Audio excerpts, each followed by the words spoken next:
Estamos lendo, estudando esse livro dos Atos dos Apóstolos. Nós estamos na aula 9 e chegamos no capítulo 3. Eu acho que a gente vai chegar à aula 620. Mas eu estou gostando porque a gente está indo devagarzinho, sem pressa, e pegando alguns detalhes, e tem sido um tempo muito rico, graças a Deus. O capítulo 3 ele inicia uma nova parte do livro, uma nova peça literária, que vai até o final do capítulo 4. Né, que é um tema específico. Na verdade, vai até o capítulo 30, o versículo 31 do capítulo 4. Né? Segundo os biblistas, essa é a divisão do livro. E eu queria fazer uma breve introdução a essa parte, essa segunda parte do livro. Por quê? Porque na primeira parte do livro dos Atos, o Lucas ele se ocupa de transmitir uma imagem da comunidade de Jesus. Se alguém perguntasse assim, que é aquilo que está acontecendo lá em Jerusalém? Que grupo é aquele? O que é que eles são? O que é que eles fazem? Como é que eles se organizam? Então, do capítulo 1 até o capítulo 2, Lucas se ocupa de construir essa imagem, de responder essas perguntas. Eles são um grupo de pessoas que creram em Jesus e se arrependeram, foram cheios do Espírito Santo e viviam uma experiência comunitária. Né? Então, Lucas organiza isso de modo que fica muito claro três personagens. Né? Primeiro, Deus agindo, né? Tanto é que lá no início do livro nós começamos com a questão sobre o nome do livro, que se são os atos dos apóstolos ou se são os atos de Jesus através dos apóstolos. Porque lá no começo, aliás, lá no começo de Lucas, do Evangelho, Lucas diz que ele escreve as coisas que Jesus passou a fazer e ensinar. Que aí, lembrem-se que o livro de Lucas e Atos era um livro só, né, dividido em duas partes, o Evangelho e a parte histórica. Tá? Mas aí a pergunta inicial que a gente fez lá foi o seguinte: são os Atos o livro dos Atos dos Apóstolos ou o livro dos Atos de Jesus por meio dos apóstolos? Então, fica muito clara a intervenção de Deus através dessa comunidade. Né? A igreja que age na história e age através dos discípulos. Mas tem os discípulos também. Tem a atuação dos discípulos. Os discípulos estão ali agindo e se relacionando e fazendo. E o povo. Né? Então, essas são as três personagens ali que atuam nessa primeira parte do livro e que fica muito claro. Lucas se ocupa dessas três. Mas, agora, comissionados por Jesus, essa comunidade é enviada ao mundo. E aí no bom português, é onde o bicho pega. Literalmente, o bicho pega. Porque a partir de agora, outras personagens entram na história e outros ambientes compõem o fundo de fundo. De modo que, somando-se a Deus, os discípulos e o povo, aparece o diabo, os falsos discípulos e autoridades. Então, percebam que outros elementos. E aí é uma das coisas que eu acho maravilhosa na palavra de Deus, que é a forma como o autor organiza o texto. Né? Não é apenas um registro, sabe, escrevendo atabalhoado. Não, não é isso. Ele pega os fatos e organiza de modo que, se você for acompanhando, você vai, como uma série, um filme que vai tendo um desenrolar, cada cena vai tendo um desenrolar, de modo que cada parte fica ligada à outra e a gente vai ampliando a nossa compreensão do todo. Então, se na primeira parte Deus, os discípulos e o povo fica muito evidente, a partir dessa segunda parte, entre esses novos personagens, novos elementos, que é a ação do diabo, né, de Satanás. A gente vê a primeira expressão disso é quando Pedro confronta Ananias e Safira, né? Por que Satanás encheu o seu coração de mentiras? Os falsos discípulos que começam a adentrar ali, que são exortados, né, no caso mesmo de Ananias e Safira, e as autoridades que começam a marcar uma presença, uma oposição, a igreja começa a caminhar em ambientes hostis. Pois bem, então, mas hoje nós vamos separar essa primeira perícope aí, esse primeiro trecho, essa primeira parte, essa primeira porção, que vai do verso 1 ao verso 10. Dani, você pode ler para a gente aí, Dani? Dá para fazer isso? Então, o trecho é do versículo 1 ao verso 10 do capítulo 3, por favor. Pedro e João subiam ao templo para a oração de era levado um homem coxo de nascença, o qual punha diariamente à porta do templo, chamada Formosa, para pedir esmola aos que entravam.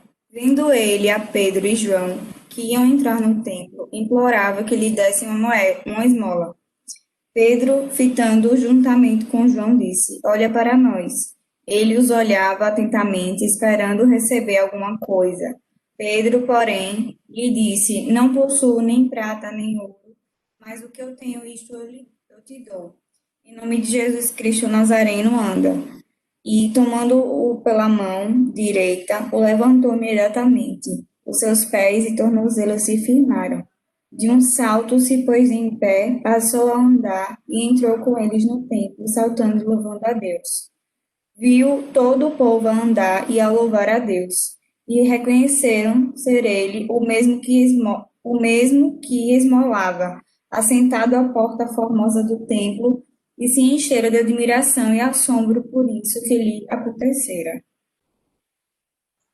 Amém. Obrigado, Dani. O texto está colocado aí na tela, né, na versão da NVI, mas a gente fez a leitura para a gente. Pois bem, eu vou começar fazendo a confissão, que é que eu tive muita dificuldade de organizar, de sistematizar o que eu tinha estudado sobre essa primeira perícope. Porque eu tentei, estava vendo qual seria a melhor forma de abordar esse texto aqui, que aparentemente é um texto muito simples. O que é que fala esse texto? Da cura de um coxo. Ponto. Mas tem muitos detalhes aqui que, se a gente não se atentar, eles vão passando, mas que diz muito sobre a missão da igreja, diz muito sobre o plano social, contexto social que os discípulos estavam inseridos, e como a igreja se posiciona em um ambiente hostil. E aí, eu estudando, eu lembrei de um livrinho que estava lá na minha estante já tem um tempinho, eu não lembrava mais dele, mas que eu recomendo, para quem não tem dificuldades, é de um autor católico, mas é uma série, na verdade. O nome da série é Como Ler. E esse é Como Ler o Livro dos Atos dos Apóstolos. É baratinho, baratinho, baratinho, da editora Paulus. Que aí ele tem um trecho aqui que eu achei fabuloso, que eu vou ler já já para vocês. Mas a partir dele que ele me ajudou a enxergar esse texto aqui a partir de uma ótica que eu estava enxergando, mas não conseguia ver com tanta precisão, mas que eu vou tentar falar aqui para vocês, para a gente conversar. Tá? Então, assim, primeira cena dessa segunda parte do livro, da história dos Atos, é esse evento aqui da cura do coxo. Que, como eu disse, aparentemente é uma coisa muito simples acontece. Os discípulos estavam fazendo aquilo que eles faziam sempre, nos mostrando aquilo que tem sido o título desse estudo, né? Os discípulos que estão a caminho, a espiritualidade que se dá a caminho no cotidiano. Eu já falei sobre isso, que a fé cristã ela não está resumida às experiências no templo.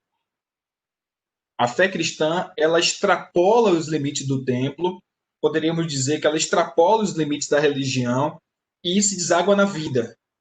E eu acho que essa é a primeira mensagem aqui, que está logo no início do versículo. Né? Quando a gente estuda, por exemplo, a questão da missão, né? Missiologia, evangelização, como é que deve ser? Essa primeira frase aqui do versículo já nos ajuda a pensar sobre isso. Porque assim, começa da seguinte forma. Certo dia, não fala qual era o dia, não fala qual era a ocasião, certo dia, ou seja, um dia comum, um dia banal, Pedro e João foram ao templo. Então, ó, perceba isso, né? Que parece simples, mas supera aquela dicotomia vida secular, vida cristã. Não existe essa separação. Não, o que eu faço na igreja, o que eu faço na minha vida cristã e o que eu faço na minha vida secular. Ah, pastor, mas eles estavam indo no templo. Sim, mas eles estavam no caminho. Como alguém que está indo para qualquer lugar. Ele poderia estar indo no templo, poderia estar indo na padaria, poderia estar indo em qualquer lugar. Eles estavam indo. Eles não estavam... não foi algo planejado, não foi algo que estava na agenda. Eles estavam indo. Né? Nos ensina aí, ao meu ver, que não existe essa divisão. Vida secular, vida cristã. Vida profissional, vida cristã. Vida acadêmica, não existe isso. A vida cristã ela se dá no dia a dia, né? Os discípulos do caminho, a espiritualidade que se dá enquanto estamos a caminho, e a caminho de tudo, tá? Mas aí eu fiz um breve esboço aqui que eu vou tentar seguir, senão eu vou me perder. Então, o que é que eu vou destacar aqui desse estudo? Eu vou tentar, pelo menos. Cumprimento de uma promessa, a confirmação da autoridade do evangelho, a situação de miséria e exclusão que o povo passava, o poder emancipador do evangelho, tá? Então, vamos lá.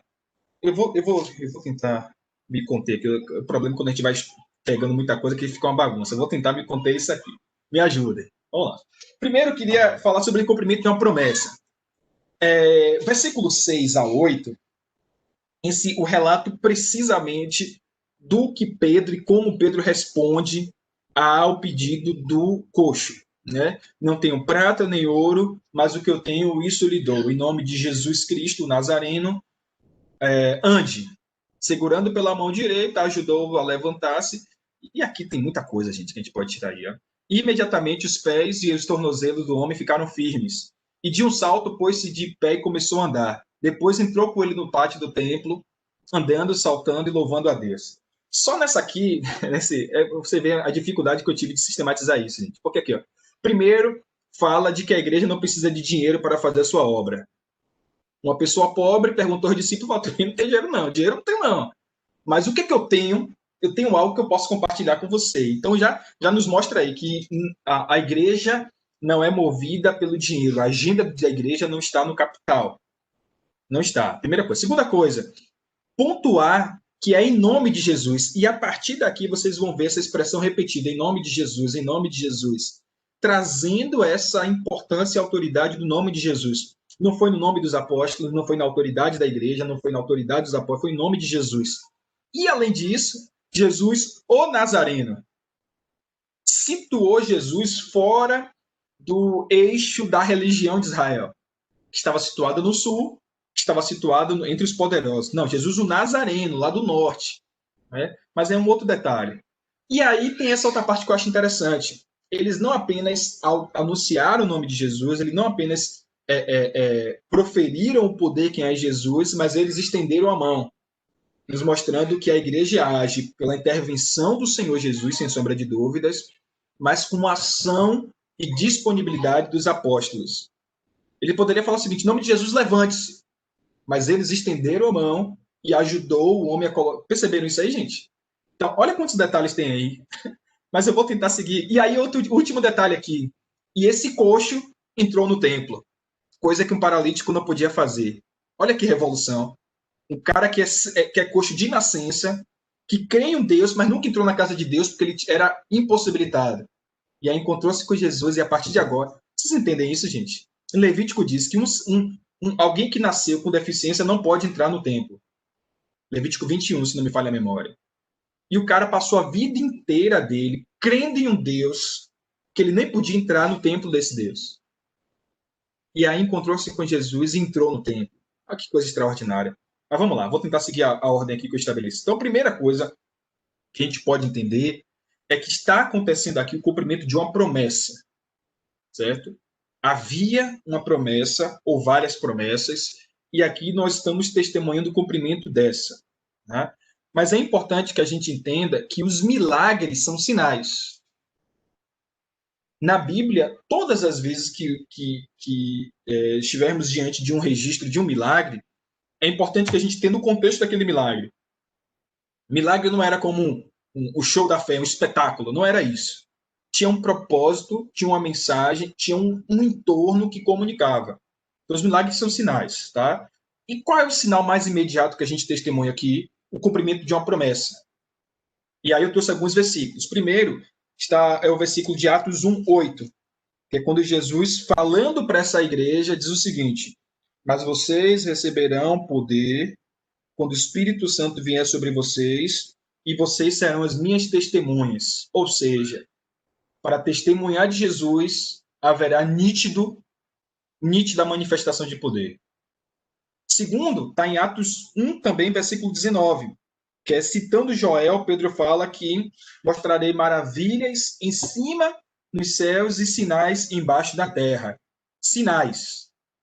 Então, mais uma vez, a manifestação do poder, um sinal do Espírito Santo, são evidências acontecendo ao torno dos discípulos. Mas aí outro texto.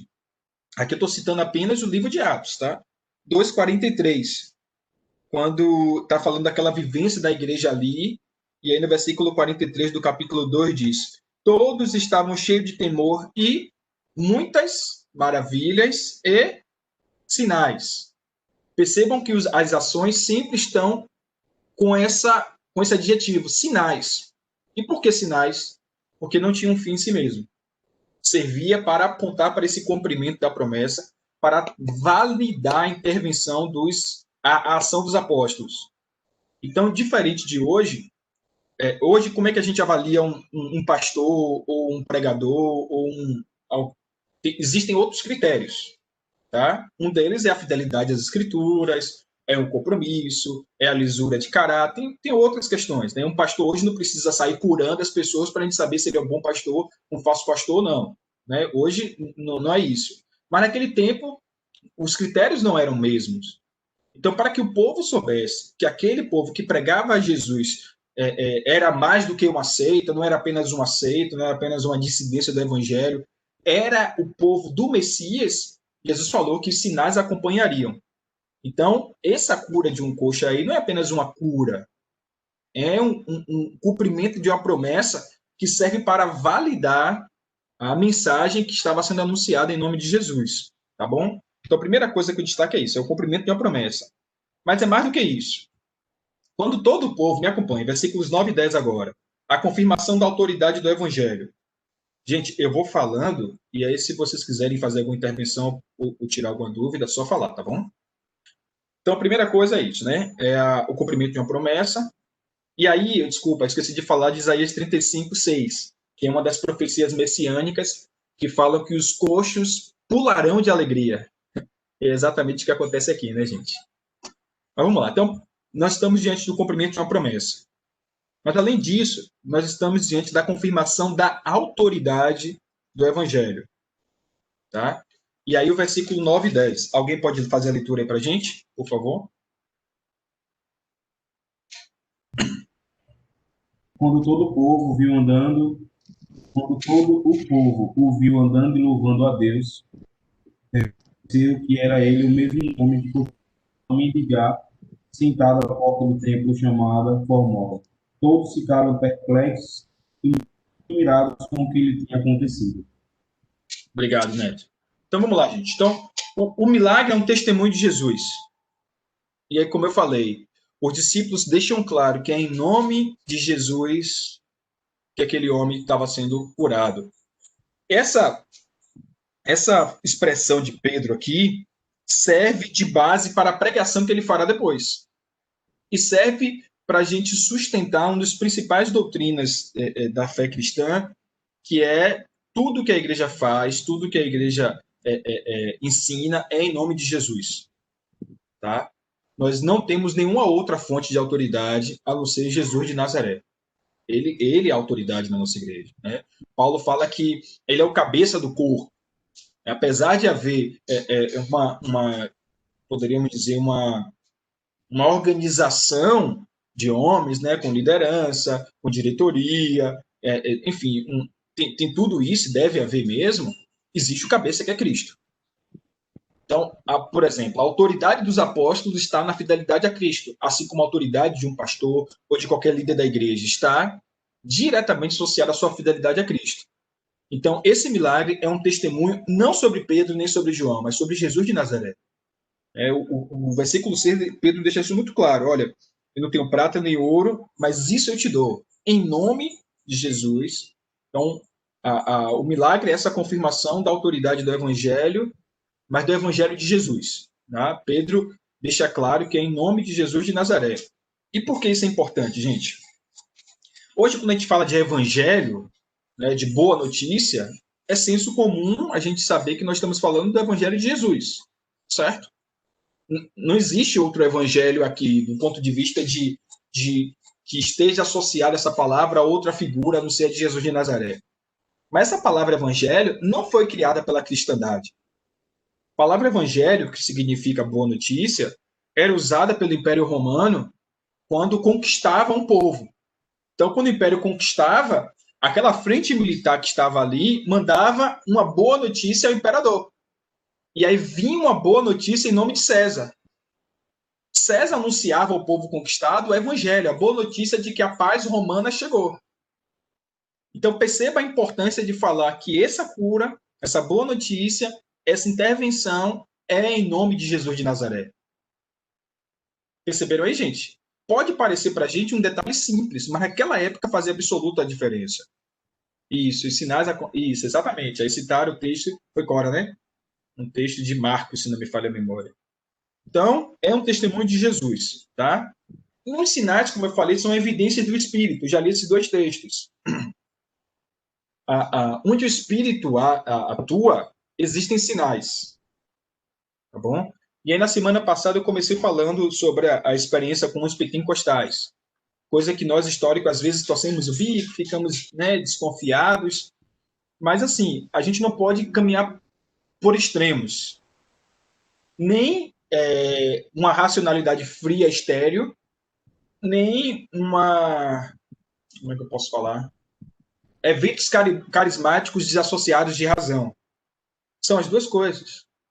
E pode haver duas coisas de forma sadia. Então, a gente crê na palavra, no estudo da palavra, mas a gente crê na intervenção dos céus. A gente crê em cura. Uma vez me perguntaram, pastor, você crê em cura? Você que é pastor batista, você crê? Claro que eu creio. Que Deus cura? Claro que creio. Que Deus fala? Claro que creio. Eu só não creio que toda vez que há uma cura, foi Deus que curou, toda vez que a gente ouve uma voz, é Deus falando. Mas que Deus fala, que Deus cura? Sim, creio. Creio nos dons. Então, assim, a gente pode equilibrar muito bem um estudo sóbrio da palavra e essa intervenção do Espírito. E esse Espírito que age, que atua, que se manifesta e que apresenta sinais. Tá bom? Então, já li esses dois versículos, tanto o 19 de Atos 1, 19. Cadê, gente? Pô, gente, eu dei uma referência errada. É Atos 1, 9. É isso? E não, dei a referência errada, gente. Cadê? É Atos 1, 8, desculpa. Atos 1, 8 e Atos 1, 43. Tá? 2,43, misericórdia, errei. 2,43, que são essas manifestações, esses sinais que acompanham aqueles que são visitados pelo Espírito. Ficou claro aí, né, gente? Então, existe intervenção, que é assim, a gente pode questionar, por exemplo, e quais seriam os sinais hoje? Serão que seriam exatamente iguais àqueles? Não necessariamente. Mas existem sinais hoje em nossa sociedade que o Espírito Santo pode manifestar através de nossas vidas, que será clara a manifestação da intervenção do Espírito. Por exemplo, uma comunidade que se preocupa com aqueles que ninguém se preocupa, é uma manifestação do Espírito Santo de Deus. Uma comunidade despretensiosa, pessoas que não têm seus princípios baseados no dinheiro, na exploração do outro, mas que cultivam a solidariedade, a misericórdia, são sinais do Espírito também. Então, uma intervenção do Espírito não é apenas quando há um milagre de uma cura, mas todas as vezes que quebra o protocolo da situação, da sociedade, do sistema posto no mundo, a gente pode ver também como um sinal do Espírito Santo. Tá bom? Aqui mais. Diga, irmão. Então, eu só quero voltar, sem querer atrapalhar, mas só voltar um pouquinho nesse sentido que você falou, em relação aos sinais, né? A política no estabelecer do reino de Deus, né? O reino, quando é estabelecido, no versículo 4, por exemplo, quando o povo ele vai olhar, né? Pedro fala para nós, como eu olho para eles com atenção, e vai falar e fala que esperando receber deles alguma coisa, por conta de que ele sempre estava ali, e pode ser que ele sempre recebia algum valor, alguma coisa, inclusive metal, né? Uma ajuda àqueles que passavam, os religiosos, todos aqueles que estavam passando davam alguma ajuda. Então, eu acredito que a quebra do protocolo acontece exatamente aí também, quando Pedro não dá aquilo que ele estava esperando, entre aspas. Mas Pedro estabelece o reino, falando isso que o senhor falou aqui agora, né? Com relação a não ter um prata nem ouro, mas o que eu tenho, eu vou te dar. Então, o reino de Deus foi estabelecido ali. Então, eu acredito que essa quebra do paradigma é quando o reino de Deus se estabelece com as atitudes daqueles que seguem a Cristo. Né? Então, o mendigo, o cara aqui, o coxo, ele totalmente quebra o protocolo daquilo que ele estava esperando. Então, é aquele cara que você vai dar um dinheiro e você dá um dinheiro entre aspas, alto, R$ 2, R$ 5, o cara fala, meu Deus, quanto dinheiro o cara me deu, então fica meio que abismado, né? Então, o posto vai olhar para João, esperando alguma coisa, tipo, ele falar olhando atentamente. Mas aí ele quebra o paradigma e estabelece um reino que eles já vinham propagando, né? De várias pessoas que estavam passando ali. Quanto tempo esse cara estava sentado ali? A Bíblia vai falar que todos os dias ele estava sentado ali. Quantas pessoas passaram por ele, né? Achando que ajudar de uma maneira física mesmo já era estabelecer do reino como também é, creio eu, em algumas situações. Às vezes, o estabelecido do reino de Deus é realmente ajuda de maneira financeira, pode ser que sim, mas nessa quebra de protocolos que os discípulos fizeram, foi do estabelecer do reino de Deus através da cura desse homem, o reino estabelecido ali, sabe? Paulo diz em Romanos, ou em Coríntios, que o reino de Deus é justiça, paz e alegria no espírito. E eu vou comentar isso logo mais, mas assim, quando há manifestação de justiça ao reino de Deus, e é o que eu vou falar sobre essa cura, a gente pensa que a cura ela é a coisa mais extraordinária que existiu aqui, mas não foi.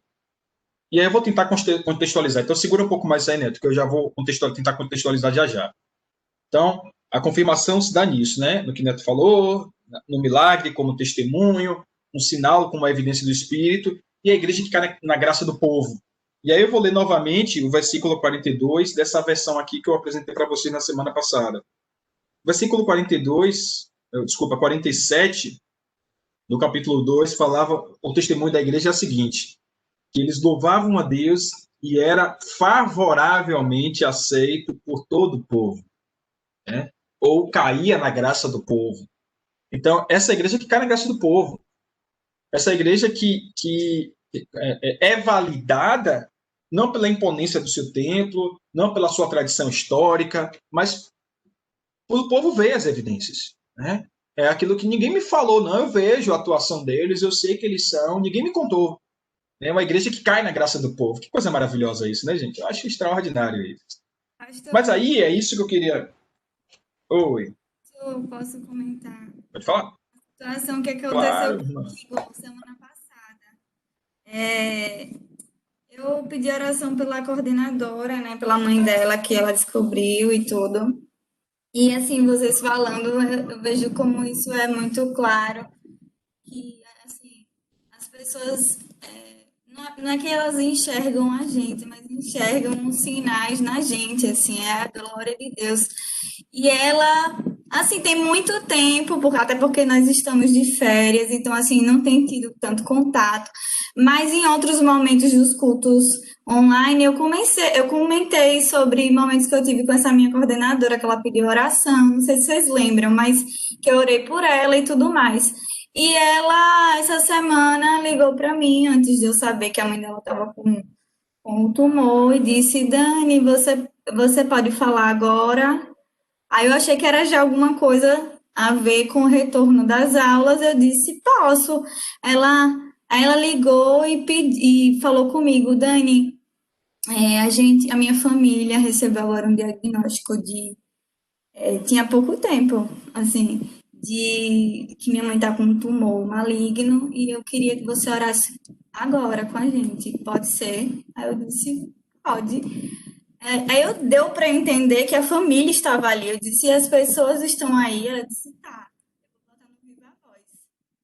Eu orei pela mãe dela, com todos os irmãos e irmãs dela lá. Não faço ideia quantas pessoas eram, mas eu orei. E assim, eu só posso ver isso como sendo realmente o agir do Senhor. Porque assim, por que ela escolheria eu? Ela é católica, como já falei, ela é bem atuante na igreja que ela frequenta, não sei qual é o nome da comunidade que ela frequenta.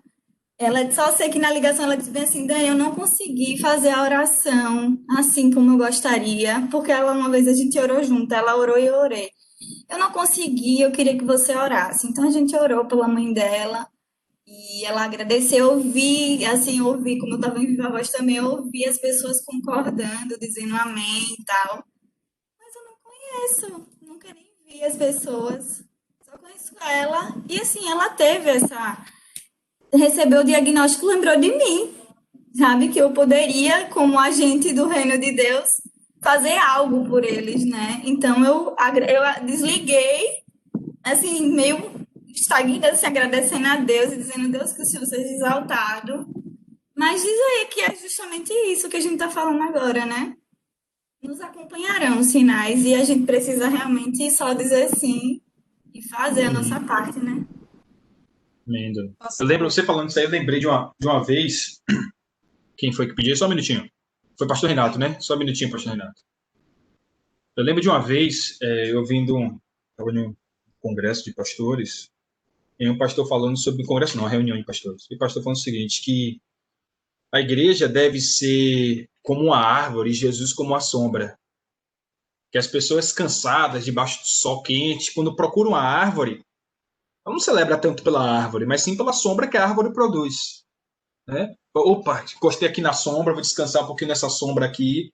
E depois que os anos passam, ele não lembra qual foi a árvore que ela se abrigou, só lembra que encontrou sombra. Deve ser a mesma coisa a gente, né? Como árvores, que estamos ali e para acolher as pessoas, mas que não é a gente, né? É Jesus. Não é a árvore, é a sombra. E não é o nosso poder, é o poder de Jesus. É isso mesmo, Dani. Muito obrigado por compartilhar isso com a gente. Muito bom. Quem é, pastor Renato? Foi ele? não fui eu, Cora. Oi, Cora, pode falar. Então, só para, assim, quando o Dani fala essas coisas, esse texto que o senhor leu, né? E caiu na graça de todo o povo. Então, eu não sei o que aconteceu com a nossa história e, de repente, não cair na graça do povo, sermos antipatizados, não sermos acolhidos, isso virou um sinal. É uma coisa tão diabólica isso, assim, muitas pessoas, principalmente nesse tempo de polarização, as pessoas se orgulham de não serem gostadas. Eu vejo eu sei que é uma característica da religiosidade, da cegueira desse tempo. Acredito que é a apostasia da igreja. Existe sempre existirá uma igreja dentro da outra igreja. Assim como existe o templo físico, existe o Espírito de Deus, a igreja de Deus. Mas, assim, isso que Dani falou deve ser o nosso maior desejo, porque eu acredito que nós não temos noção.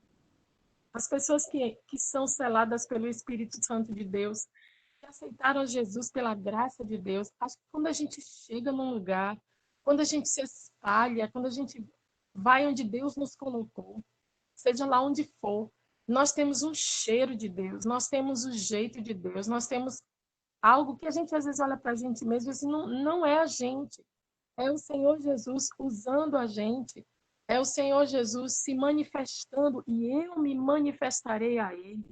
Então, esse deve ser assim uma coisa que a gente tem que desejar avidamente, meu Pai, que onde quer que a gente chegue, a gente seja esse perfume de Cristo, como a palavra de Deus diz que nós somos o bom perfume. O perfume é invisível, não dá para, é um vento, é um sopro, mas a gente está ali e o Espírito. Então, eu acredito, pastor, que isso precisa ser muito avivado, assim como Paulo falou, Pedro e Silas, né? E fala, as pessoas queriam adorá-los e eles então disseram não, não, não, epa, não, vocês não estão atribuindo a mim esse milagre, não, não, não, né? Foi Jesus de Nazaré quem fez. Então o cheiro, as pessoas sentem o cheiro, olham para a gente e cabe a gente nesse momento de manifestação do Evangelho a gente então dizer não, não, não, não fui eu, foi o Senhor, né? Mas é uma Amém. oportunidade, é um desafio. Amém. Às vezes a gente fica metido a besta achando que é a gente, né? E aí o Carlos Queiroz, ele conta que a gente fica igual aquele burrinho lá de Jesus entrando em Jerusalém e o povo jogando folhas de ramo, né? E o burrinho achando que era para ele, se achando o cara, o burrinho. E mal sabia que era porque ele estava carregando a Jesus. Era Jesus, não era o burrinho. Mas a gente, com o burrinho ali, fica todo toda bestalhada achando que é a gente, mas não somos nós. Fique claro, é o Senhor Jesus. É o Senhor, sempre Ele. Vamos lá. Então, a igreja cai na graça do povo. E aí tem essa parte aqui que eu falei, gente.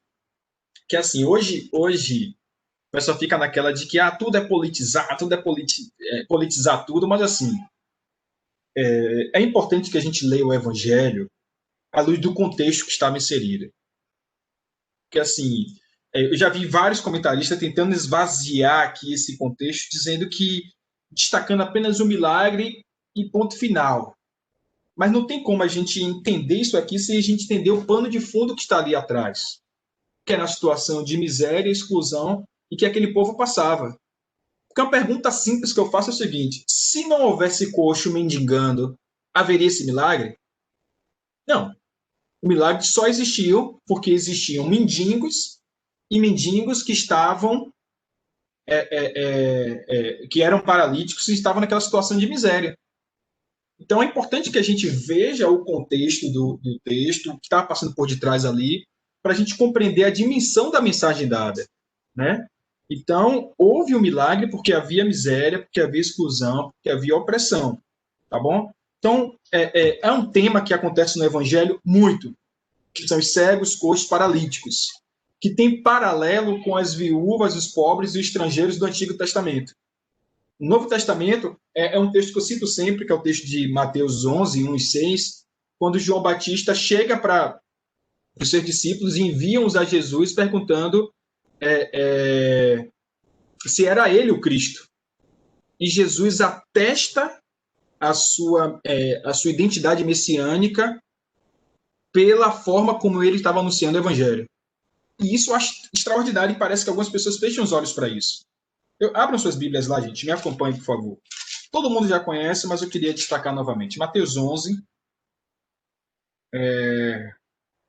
é a partir do versículo 2, mas o trecho, para a gente entender, vai do versículo 1. Eu vou ler para vocês. Mateus 11, a partir do verso 1. Então, depois de instruir seus 12 discípulos, Jesus saiu para ensinar e pregar nas cidades da Galileia. Ele está lá no norte, está na Galileia, não está na Judéia. Tá?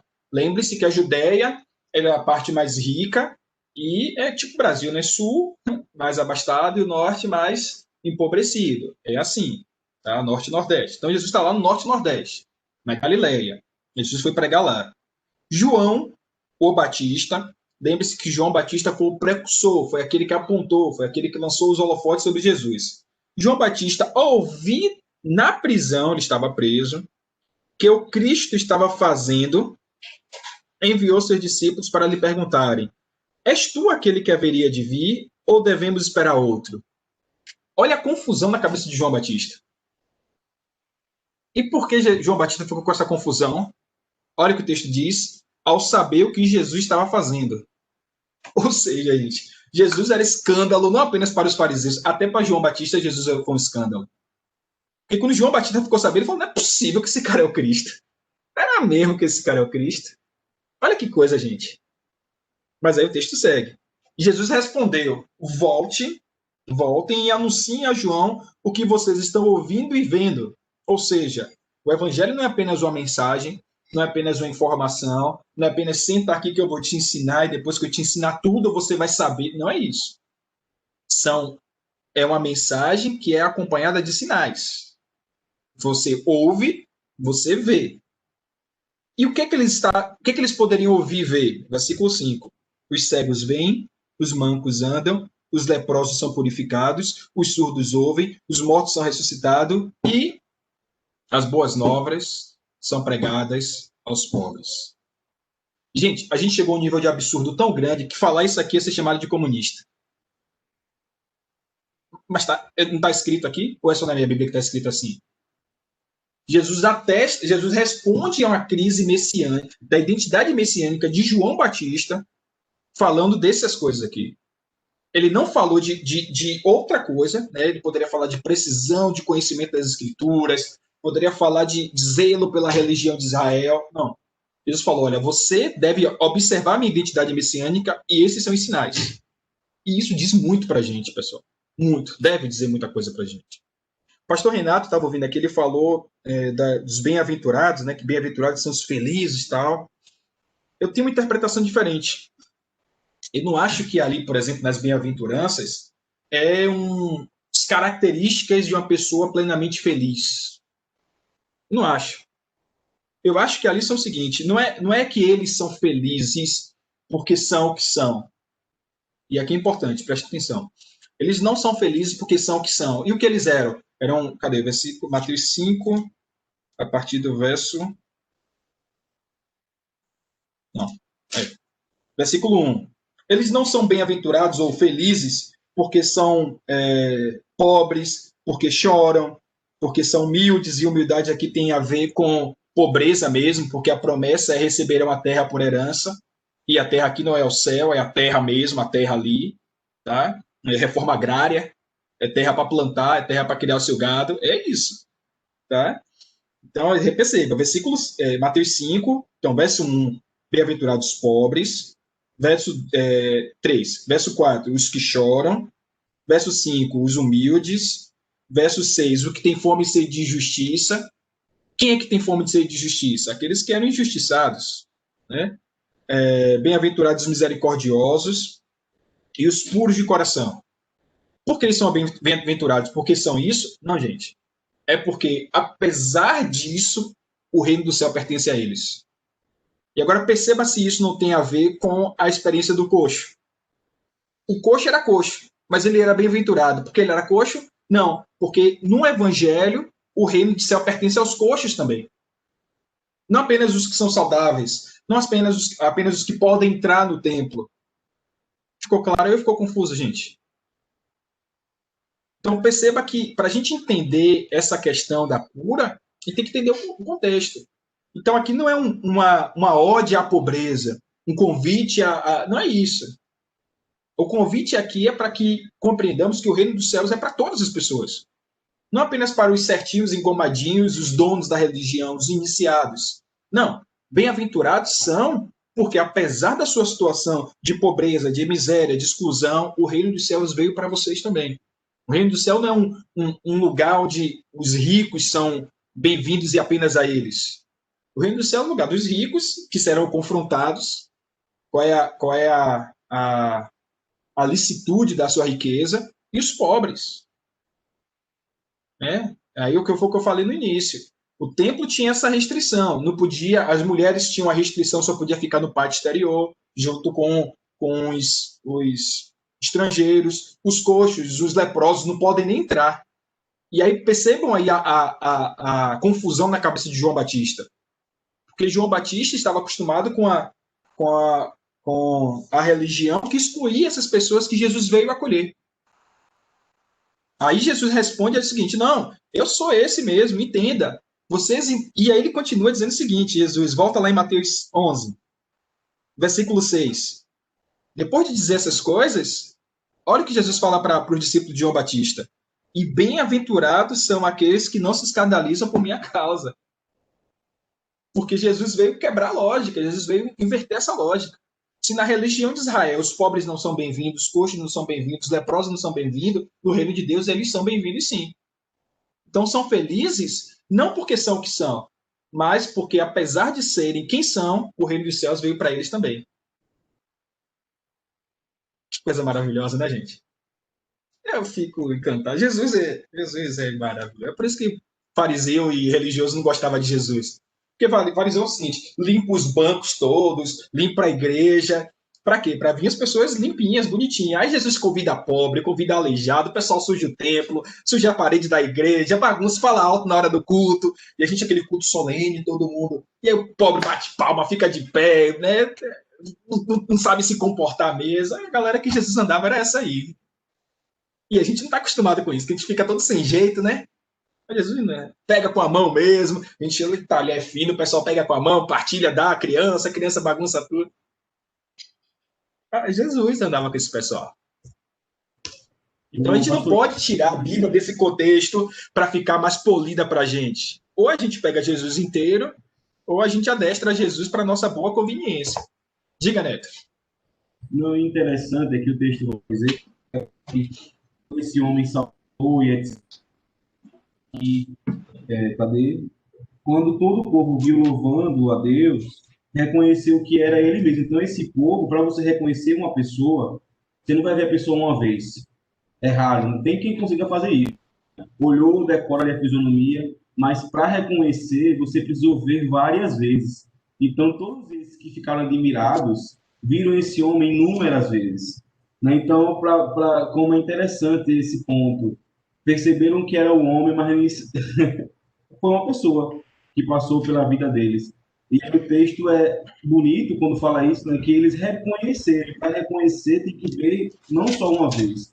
Então, o povo que viu aquele homem que passou para lá, passou para cá várias vezes, inúmeras vezes, reconheceu que era ele. Então, para ver como é interessante esse sentido, né? Quantas pessoas passam pelas inúmeras vezes e nós só observamos, até ajudamos às vezes, mas só passam. Entendeu? E é interessante também aqui, Neto, nesse texto é o seguinte, que eles entraram, depois que aconteceu isso, no versículos 8, lá de Atos 3 agora, gente, saltou, e ele entrou no templo cantando, saltando, louvando a Deus. Aí se fosse nas nossas igrejas batistas, ordem de essência, irmão. Você está na presença de Jesus, não pode ficar pulando, gritando, tem que ser... E Jesus fazia essas coisas, gente. Então Jesus andava com cego, com coxo, com leprosos, com essa turma aí que a gente... E aí, por que Jesus faz isso? Porque Jesus olhava eles como uma ovelha sem pastor. Então, assim, gente, e aí é uma visão muito minha, tá?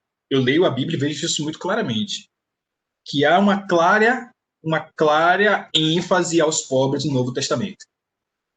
Se a gente vê no Novo Testamento, só tem palavra de juízo para dois tipos de gente, os fariseus religiosos e os ricos. Ai dos ricos! Né? Se há uma palavra de exortação mais severa de Jesus, é para os ricos e para os religiosos. E por que os pobres? Porque é bom ser pobre? Não, é horrível ser pobre. Eu sei, é estudo de casa, da experiência própria. É ruim. Mas por que são? Porque eram como ovelhas sem pastor. Porque só queriam pastorear os ricos. Só queriam pastorear os melhores, né? Só queriam pastorear aqueles que tinham anéis no dedo, aqueles que chegavam bem acompanhados. E Jesus viam eles e falava, era como ovelha sem pastor. Então, era o contexto que Jesus estava inserido. Era o contexto que a igreja estava atuando. E aqui uma coisa me salta aos olhos. Toda ação da igreja, ela age para responder uma demanda que está sendo posta. Como eu falei, se não houvesse coxo ali, se a estrutura social de Israel fosse tão boa assim que não tivesse mendigos, não haveria aquele milagre. A igreja teria de responder outras questões. Mas tinha aquela questão ali, tinha um contexto. E os discípulos responderam à luz do evangelho aquele contexto. E aí surgiu uma questão para a gente. Quais são as questões que estão diante dos nossos olhos que nós precisamos responder dentro do nosso contexto à luz do evangelho? Porque perceba que há uma quebra de paradigma aqui para a religião de Israel. Houve uma quebra. E por que houve essa quebra? Porque havia demanda. E Jesus não fechou os olhos para essa demanda. Jesus estava atento a essa demanda. O que a história de Israel, o templo, os religiosos fizeram ao longo dos anos, apesar da denúncia dos profetas, apesar do engajamento dos homens de Deus, ainda assim a religião se estruturou de modo que havia esses excluídos. Jesus quebra esse protocolo. Só que a igreja voltou ao poder. E estando no poder, a igreja negocia com os poderosos. Mas Jesus sempre conclama isso. Quem são as ovelhas sem pastor do nosso tempo? Quem são? Fale, Dani. Dani ia falar alguma coisa. Não? Você se animou assim para frente? Eu estou super concordando, porque eu acho que, às vezes, a igreja, ela, ao invés de tomar essa missão, que está bem clara, e a gente viu em Atos como, dependendo do contexto, a igreja vai agir ali em cima da necessidade, às vezes a gente foge da necessidade porque a gente acha que não é nossa responsabilidade. Enquanto que Deus está mostrando claramente, ali era a necessidade da época, né? E quais são as de hoje, né? Às vezes a gente pega a esquerda e vai fazer outras coisas, né? Que não era o que a gente devia fazer. Exato. Gente, já são 12h05, eu vou só mais 10 minutos para encerrar aqui, tá? Senão a gente nunca termina esse vídeo. Mas eu ia comentar uma coisa também, você comentou Comente. do coxo, que ele ficou feliz e entrou entrou na igreja pulando, né, e saltando. Rapaz, quem é a pessoa que ia receber uma bênção dessa? A gente, quando tá feliz, a gente se expressa. Eu sou uma pessoa muito expressiva. E assim, eu fiz a primeira vez que eu cozinhei arroz, meu Deus, eu pulei tanto na cozinha, meu Deus. Quando eu fiz uma comida que o Lucas fez bem assim, tá bom. Eu disse, poxa, velho, eu pulei de alegria. Por que que a gente acha que não tem que se Culto de ação de expressar? graças. Tem que. Sim, eu tenho que prender, não. Eu sou crente, não posso me expressar. Concordo.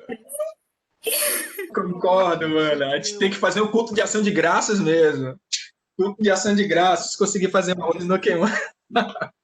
Mas assim, eu percebo o seguinte, Dani. Pastor Lázaro, Perceba como a religião, às vezes. Só um minutinho, por favor, pastor. Como a religião, às vezes, nos torna frios e insensíveis. E isso me assusta, gente. Né? Não, não pode assim, não, porque vai quebrar o protocolo, rapaz. O cara teve uma bênção ali, quer compartilhar com a gente. Ou então, ao contrário, a pessoa morreu. Não, meu irmão, o Senhor enxugará dos seus olhos toda lágrima. Que nada, não perdeu uma pessoa querida, tem que chorar mesmo. Né? Tem que sentir mesmo, tem que ter luto mesmo. Não, o Senhor não quer, o Senhor quer que você se enche de alegria. Que insensibilidade, né? É absurdo. Senão tem que estar dentro do nosso padrão. Tem que estar dentro do nosso. No culto, às vezes, a pessoa. Deus falou com a pessoa ali, a pessoa está chorando, e aí cutuca a pessoa, ordem, decência, irmão. Deixa a pessoa chorar, você não sabe lá o que Deus está fazendo no coração da pessoa. Para com esse negócio de querer controlar tudo. Né? Olha como a religião nos faz alienados de quem somos. Não, não posso chorar não, porque o Senhor tá... Deus sabe de todas as coisas. O cara perdeu a mãe, não, mas Deus sabe de todas as coisas. Não, eu confio no Senhor. Confia, amém, mas vai chorar, meu irmão, a dor dos seus mortos. Vai se alegrar com os que se alegram. A gente tem que parar com esse negócio de querer tudo tem que ser padronizadinho, arrumadinho. Isso não é ordem de essência, isso é frieza e morte, pelo amor de Jesus. Dani, um culto de ação de graças pelo arroz de Dani, glória a Deus. Fale, pastor Renato. para não dizer que eu não participei, aqui no finalzinho dessa palavra, uma devocional que é característica. Esse homem simboliza, não é, o poder libertador de Jesus Cristo. Uma coisa que só Jesus Cristo consegue resolver. É retirar de nós aquilo que nos impede de termos comunhão perfeita com Deus, de termos alegria de estar na presença de Deus. E quando Deus nos liberta, né, por meio da fé em Jesus Cristo, daquilo que nos prende, né, que nos limita, que nos impossibilita de estarmos na presença de Deus, alegre, feliz, liberto, esse Jesus que nós pregamos, que o Evangelho prega, é capaz de realizar. Só ele realiza isso. Todos os que tiveram um encontro com Jesus, um encontro libertador, se apresenta diante de Deus com alegria. Não há peso, não há peso. Nós estamos alegres e felizes diante do Deus que nos liberta de todas as amarras para podermos adorar a Ele com toda a liberdade possível. Toda a liberdade. E Ele não nos condena se nós batermos palmas e sairmos pulando que nem cabrito. Pois é, mas assim, a gente, o legal disso é a gente não querer mensurar a alegria nem a dor do outro. Né? Pastor, Não. Oi. Pode falar, minha irmã. essa coisa de não querer mensurar. Eu queria partilhar. Certa vez eu vi a cura de uma moça que ela ficou, teve um derrame, passou e ficou com um lado do corpo todo paralisado, né? A mastigação, o olho, os braços e pernas. Então, um lado dela ficou todo comprometido. E ela ia à igreja que eu frequentava na época, que era uma igreja pentecostal, e todo mundo falava muito em cura. Aquilo incomodava todo mundo. Cada vez que aquela moça entrava de cadeira de roda, ela muito novinha, devia ter uns 26 anos, e aquilo incomodava. E um dia, essa moça andou. E ela andou, ainda ficava com todo o corpo encosto, assim. Mas um dia ela andou, e a cada domingo ela ia melhor. Ela ia melhorando. É como se fosse uma fisioterapia. Se ela fosse uma mulher rica, talvez com muita condição financeira, ela ia fazer essa fisioterapia um dia acabar andando e acabar recuperando todos os movimentos, que isso é. Mas, assim, ela não tinha essa condição. E foi a igreja orando e ela voltou a andar e o rosto dela voltou ao normal, enfim, foi uma bênção. Então, a partir do momento que essa moça experimentou uma cura, quando chegava no domingo de manhã, ela era a pessoa que mais falava aleluia. E ela falava bem alto. E um dia eu estava sentada perto dela e uma irmã, que acho que veio de outra denominação, não sei, e ela ficava atrás daquela moça, claramente incomodada com o barulho que aquela moça fazia, sabe? E ela ficava chateada com o louvor daquela moça, com a adoração daquela moça. E ao ponto dela, assim, quase se retirar do culto, incomodada com aquela moça. Aí eu sentei perto dela e disse assim: ô, minha irmã, a irmã está escandalizada porque essa moça está falando alto. Deixa eu contar para você quem é essa moça. Em poucos minutos eu disse a ela o que eu estou dizendo para vocês agora. Ela não pode ficar quieta, ela tem que se expressar. Ela foi curada, ela experimentou um milagre. Então, minha irmã, se esse barulho está te incomodando, glorifique a Deus, agradeça a Deus pelo que Deus fez na vida daquela irmã. Então, às vezes, pastor, essa coisa que o senhor está falando de uma forma tão simples, é tão importante a gente respeitar a forma de expressar do outro. O que o outro experimentou. Às vezes uma pessoa está no culto, está explodindo em sua emoção, porque está triste mesmo. E a gente fica ali, parece que as pessoas não podem se expressar. Então, eu louvo a Deus por essa palavra de sabedoria que o Senhor está ministrando para a gente agora. Essa coisa de não querer que o outro se enquadre, se encaixe dentro dos seus limites, mas a gente permitir que o outro seja, porque ele não está diante de nós. As pessoas estão adorando diante de Deus, e é a Ele que elas devem servir, e não a nós no culto. Não é a gente que tem que aprovar ou desaprovar. É isso. Amém. É bem verdade que a gente precisa ter, como é que eu poderia falar, um pacto coletivo na hora do culto, né? Porque se todo mundo fizer ao mesmo tempo, com a bagunça, né? Mas assim, a gente entender que existem momentos e momentos, situações que são inevitáveis, né? Eu não sou aqui daqueles que acreditam que o culto é aquele negócio, não acho. Eu acho que tem uma sobriedade, uma compreensão, uma solenidade, tudo isso é bem-vindo. A gente não pode ficar escravo de nada disso. Nem daqueles cultos super que o pessoal pula, grita, né? Nem escravos disso, nem escravos de uma formalidade burocrática. Não, eu acho que dá para a gente conciliar as coisas. Ora, tem tempo para todas as coisas, né? Tem tempo para tudo. Deixa eu terminar, gente, senão não termino hoje. Está sendo maravilhoso, mas o tempo é nosso inimigo. E o poder emancipador do evangelho, gente, né? Então, assim, é aí que eu queria ler esse trecho aqui. Eu só vou ler um trechinho aqui e termino com isso, desse livrinho que eu falei para vocês. Porque, assim, perceba que os discípulos deram algo além das esmolas. O coxo paralítico ali era apenas símbolos. E a cura, meus irmãos e irmãs, é um sinal de libertação. E aí eu vou ler um trechinho aqui desse comentário aqui. Olha o que ele fala. Eu vou ler a parte, o trecho inteiro para ficar claro. Um homem pede uma esmola. Pedro e João olham bem, pede para que aquele homem olhe para ele. Dão-lhe a mão, isto é, estende a relação solidária com ele. Dizem que não tem dinheiro, ouro ou prata. Não é com o poder do dinheiro que a comunidade age. Em outras palavras, a comunidade superou a era do dinheiro com todas as injustiças que ele acarreta. Agora essa parte que eu gostei mais, ó.